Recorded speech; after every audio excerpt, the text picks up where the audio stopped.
नमस्कार. आपलं विपाच्या माजघरमध्ये स्वागत आहे. मी विपशना म्हणजेच आपली लाडकी विपा आज बनवणार आहे कच्च्या कैरीचा गुळांबा. काही भागात ह्याला मुरांबा पण म्हणतात. सगळ्यात पहिले आपल्याला कैरी लागणार आहे. सो मी ताज्या कैऱ्या आमच्या शेतातल्या काढत आहे. इथं मी तोतापुरीचं झाड आहे, तोतापुरी आंब्याचं. तिथनं मी कच्च्या कैऱ्या तोडून घेते.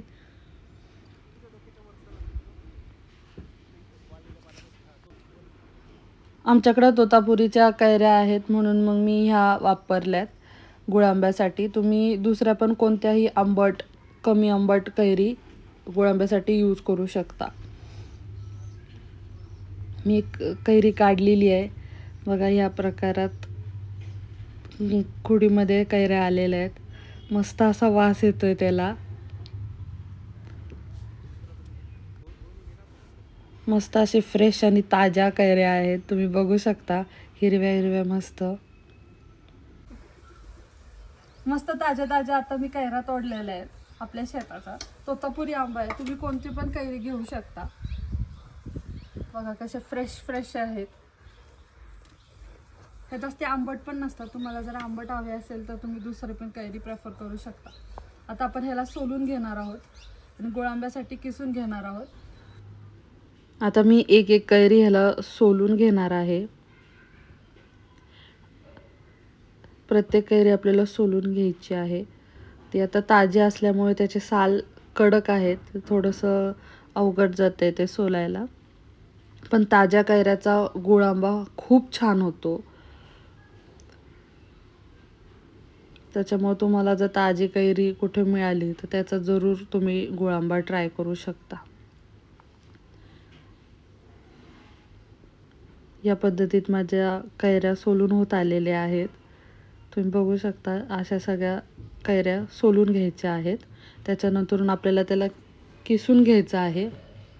आपल्याला बारीक ते झालेलं पाहिजे म्हणून किसून घ्यायचं. मिक्सरमध्ये काढू नका, कारण मिक्सरमधनं काढलं तर त्या कैरीला पाणी सुटतं. त्याच्यामुळे आपल्याला गुळांब्यासाठी किंवा मुरंब्यासाठी हे किसूनच कैरी घ्यायची आहे. खिसलं तरी सुद्धा त्याला थोडंफार पाणी सुटतं, पण तेवढं आपण मॅनेज करू शकतो. पण त्याला मिक्सरमधनं किंवा वाटून काढू नका शक्यतो. बघा असा किस पडला पाहिजे. आता खिसून झालेला आहे. मी एका साईडला गूळ घेतलेला आहे. आता मी तो मिक्स करणार आहे. आमच्याकडे काळा गूळ होता म्हणून मी काळा घेतला. तुम्ही कोणताही गूळ घेऊ शकता. गुळांबा आहे म्हणून मी गूळ घेतला आहे. काही जण साखर आंबा पण करतात तर ते साखर टाकतात. सो आपण आता गुळांबा करणार आहोत तर मग मी त्याच्यासाठी गूळ घेतलेला आहे.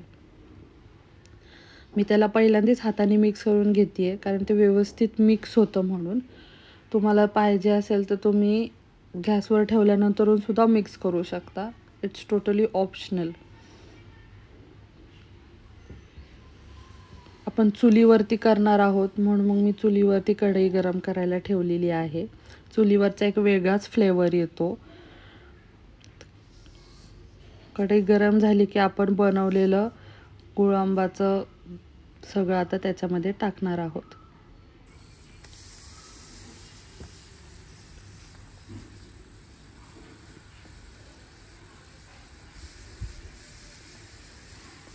हे आधीच मिक्स केलं होतं त्याच्यामुळे फक्त टाकण्याचं काम आपण त्याच्यामध्ये राहिलेलं आहे. तर ह्याला खूप छान व्यवस्थित परतून घ्यायचं. त्याला त्याच्यानंतरून थोडंसं पाणी सुटेल. ते पाणी पण सगळं चांगलं परतून घ्यायचं. थोडंही पाणी त्याच्यात शेवटी ठेवायचं नाही, कारण हा वर्षभर आपल्याला टिकवायचा असतो. जर वर्षभर टिकवण्यासाठी आपल्याला त्याच्यात पाणी बिलकुल राहून द्यायचं नसतं. गुळांबा परतताना त्याच्यावरती झाकण ठेवायचं नाही. झाकण ठेवल्यावरती त्याला पाणी सुटतं आणि आपल्याला त्याच्यातलं पाणीच कमी करायचं आहे.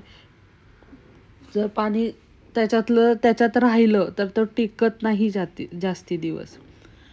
आता हा परतून होत आलेला आहे.